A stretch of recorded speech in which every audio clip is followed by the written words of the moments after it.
Paano kaya next week? Kasi sabi namin baka mamaya bawian naman po ng increase. Pero what you're saying is because nag-announce na nga po ang Saudi Arabia, no, na magbababa talaga sila ng presyo. Posible po ba yan na tuloy-tuloy itong rollback?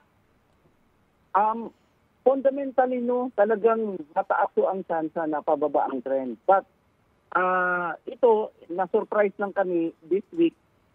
Meron kasing napakalaking pagbaba this week, no? Ang next week ko, mayroong konting pagbawi.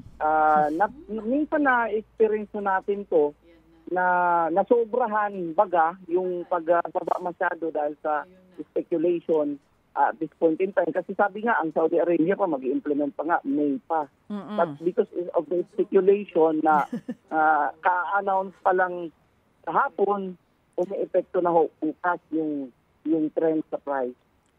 But ultimately ang nakikita talaga natin, pababa talaga ang price. Yung projection ng IEA, International Energy Agency, at sa kanyang mismong OPEC oil market report na nagsasabi na bababa talagang demand.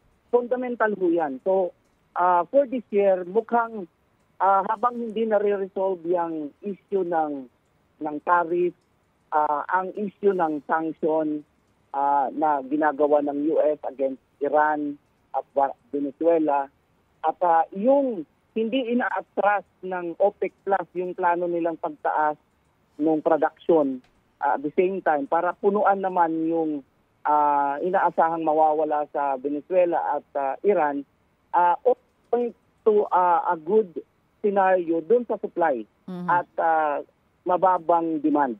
Kaya maganda talaga ang effect sa price. If we are, from our perspective, no, yung mga buyers at mga users, medyo maganda ang outlook papuntang sunod-sunod na mga araw.